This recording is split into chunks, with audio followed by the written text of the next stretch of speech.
Are you trapped in a relentless cycle of craving, feeling utterly powerless against urges that dictate your actions?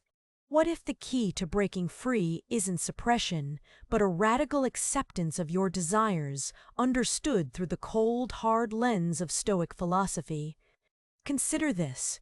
The most persistent illusions aren't external temptations, but the stories we tell ourselves about wanting, stories that steal our peace and leave us feeling hollow.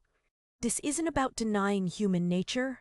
It's about reclaiming your sovereignty from the very impulses that define you. Join us as we explore how cultivating Stoic endurance can transform lust from a destructive force into a catalyst for self-mastery. Stoicism, often misunderstood as cold or emotionless, offers a surprisingly practical path to managing desires, including lust. It's not about eradicating feelings, because that's impossible and, frankly, undesirable. Instead, Stoicism teaches us to understand the source of those feelings and how to respond to them with reason and virtue. The core idea is this: we have control over our perceptions and appraisal of events, not the events themselves. Before entering politics, he worked with disadvantaged communities, focusing on issues like housing and economic development. These early experiences instilled in him a deep understanding of the challenges facing ordinary Americans. His path to the Senate was paved with hard work and a compelling message of progress. He spoke of a better future, a future where equality wasn't just a principle, but a reality.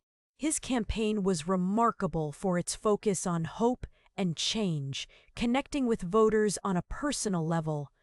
This wasn't a spontaneous decision. It was a deliberate act of defiance, a planned protest against a system that denied her basic human dignity.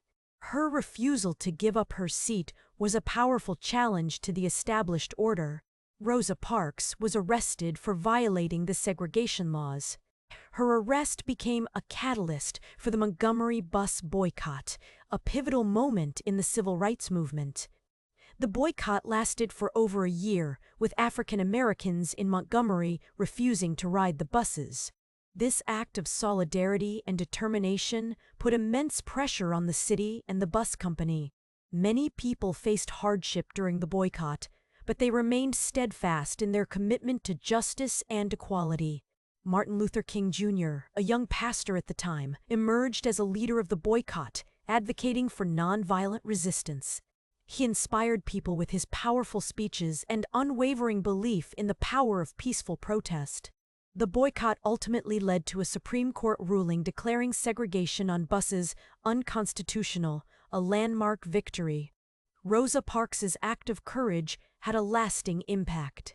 She has shown the world the power of one voice to spark change. Her narrative is a powerful reminder that even in the face of adversity, hope and determination can prevail. However, despite the progress made, many challenges remain. In some regions, girls still face significant barriers to education, including poverty, conflict, and cultural norms.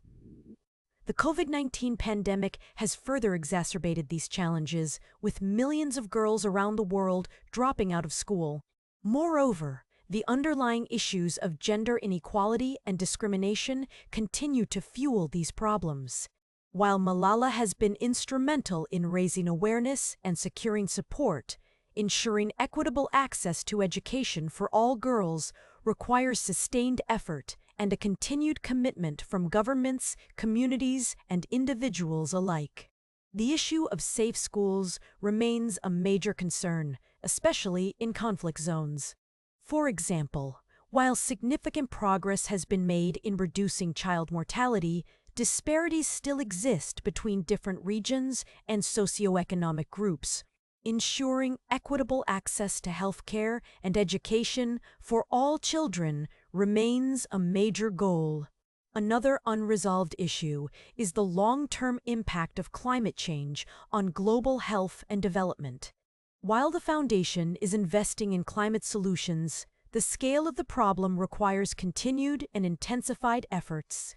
Furthermore, the issue of global inequality continues to be a significant hurdle to achieving sustainable development goals.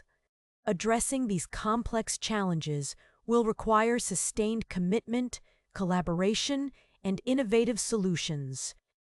The work is far from over, and there's still a lot of progress to be made towards a healthier, more equitable, and sustainable world for everyone. We see a lot of impactful investments in global health, educational programs, and poverty alleviation. By focusing on what is within our control, our thoughts, actions, and judgments, we can achieve a state of inner peace and serenity. Non-attachment to outcomes allows us to act with freedom and self-reliance. This isn't about apathy, it's about wisdom of action, making choices based on reason and moral principles, not on emotional reactivity. There's a difference between being compassionate and being a doormat. True compassion motivates beneficial action, but it doesn't require self-sacrifice. A stoic approach to kindness is rooted in reasonableness, self-interest in the sense of caring for your own well-being, and a clear understanding of the consequences of your actions. It's about finding a balance, a moderation that allows you to be helpful without compromising your own character or happiness. One area that isn't fully explored in this discussion is the role of societal expectations in fostering excessive kindness. Modern culture often glorifies selflessness to a degree that can be unhealthy. It's important to critically examine these societal pressures and to define your own standards of what constitutes a balanced and virtuous life. Also, the nuances of kindness across different cultural contexts weren't covered. What is considered kind in one culture might be perceived differently in another. Understanding these cultural differences is vital for practicing prudence in your interactions with others. So, how do you cultivate this stoic approach to kindness? Start by practicing self-awareness.